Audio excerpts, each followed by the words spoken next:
This morning, I'm going to read another story about sacrificial love. We find it in the first chapter of Matthew, verses 18 through 25. So if you have the Pew Bibles, I'm reading from the New King James Version, so it'll be a little bit different. But Matthew 1, 18 through 25. Now, the birth of Jesus Christ was as follows. After his mother Mary was betrothed to Joseph, before they came together, she was found with child by the Holy Spirit. Then Joseph, her husband, being a just man, and not wanting to make her a public example, was minded to put her away secretly. But while he thought about these things, behold, an angel of the Lord appeared to him in a dream, saying, Joseph, son of David, do not be afraid to take to you Mary your wife, for that which is conceived in her is of the Holy Spirit. And she will bring forth a son, and you shall call his name Jesus, for he will save his people from their sins. So all this was done that it might be fulfilled, which was spoken by the Lord through the prophet, saying, Behold, the virgin shall be with child and bear a son, and they shall call his name Emmanuel, which is translated, God with us. Then Joseph, being aroused from sleep, did as the angel of the Lord commanded him, and took to him his wife, and did not know her till she had brought forth her firstborn son, and he called his name Jesus. The word of the Lord. Well, I'd like to tell you the story of Joseph this morning. His story does not get told very often. It's usually the angels, or Mary, or the shepherds. But I shall read first-hand account of Joseph's words to us this morning.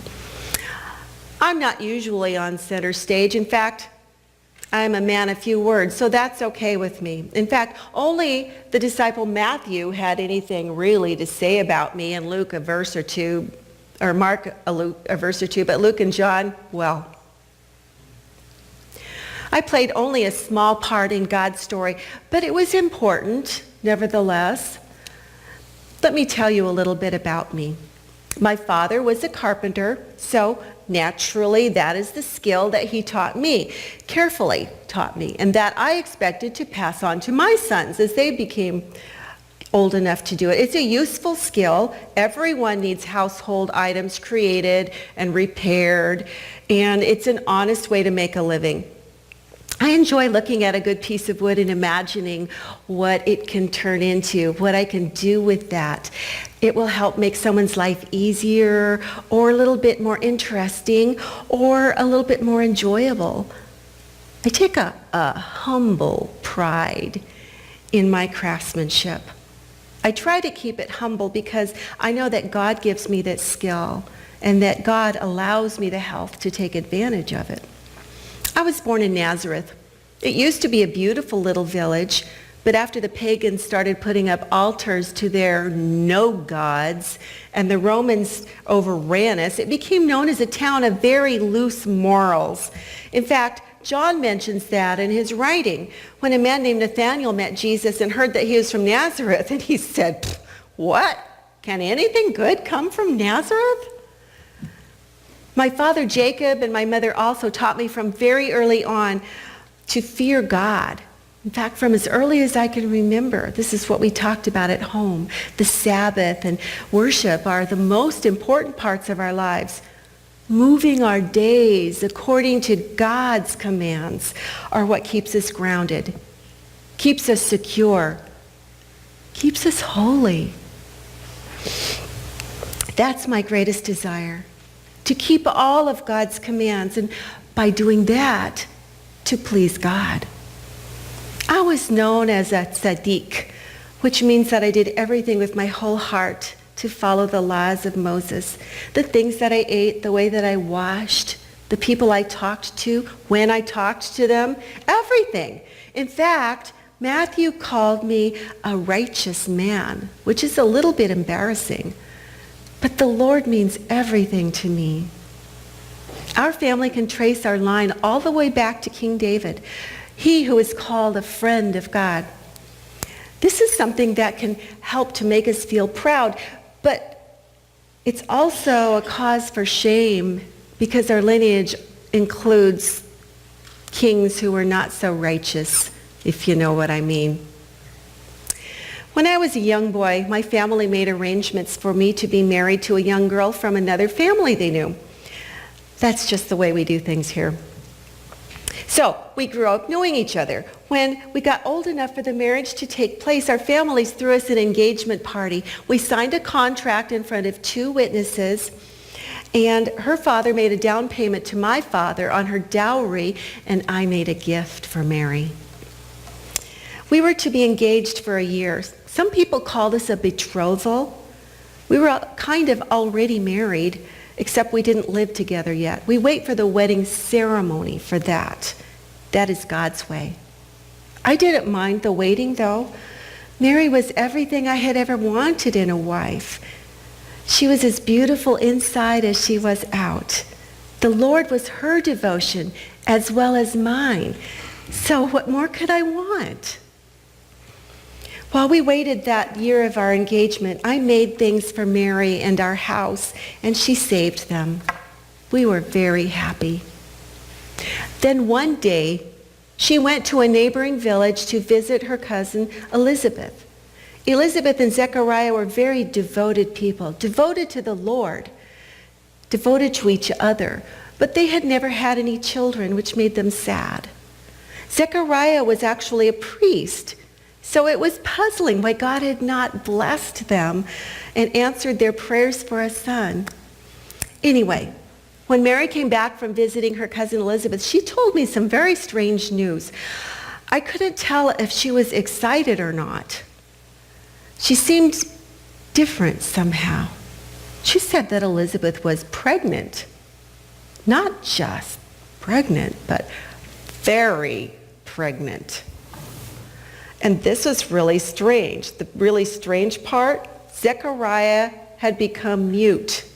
He could no longer speak. He went to take his turn to serve as priest in the temple, and when he came out, he couldn't talk anymore.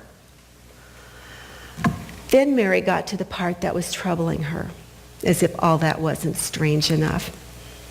Elizabeth told her, my Mary, God has blessed you above all women and the child you are carrying.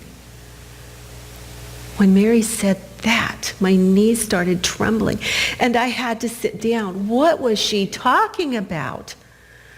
Mary was very hesitant to tell me more, but I just sat there without moving or speaking for so long that she was afraid something was wrong with me.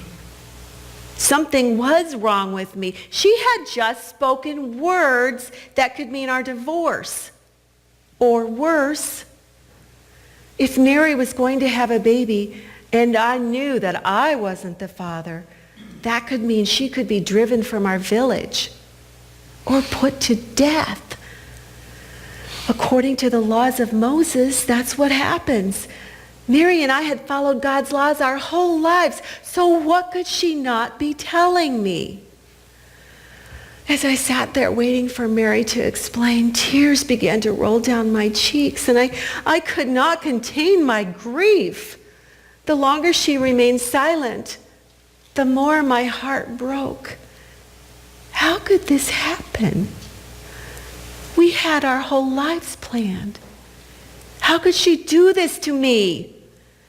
As my tears dried, Mary began to tell me another strange part of her story. Last week, as she was working alone at home, she thought she heard someone calling her. She looked up, and a white light filled the room.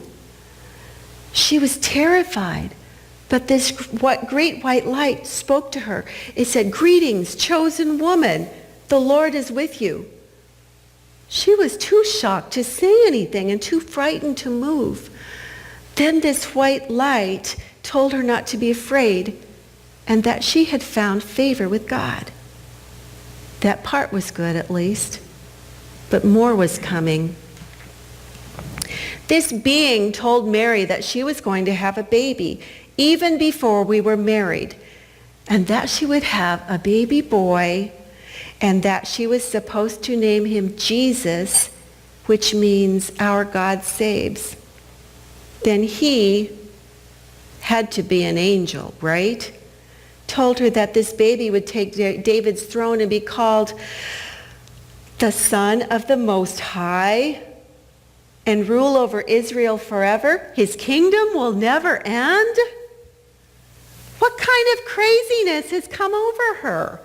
Mary said that she asked this angel, how can this happen? Because I've never become intimate with Joseph. The angel said that the baby's father would be the Holy Spirit. Wow.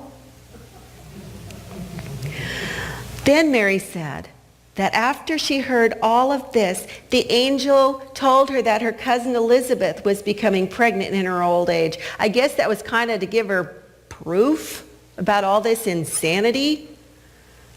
The last thing the angel said was, for nothing is impossible with God. I couldn't argue with that, but this story is pretty crazy. Then my Mary said what she said back to the angel. I am the Lord's servant. May everything you have said about me come true. What? What?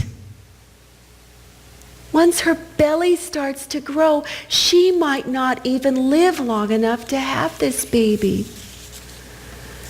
It was all too much to take in. I told Mary that I still love her, but I was so confused by everything she had said.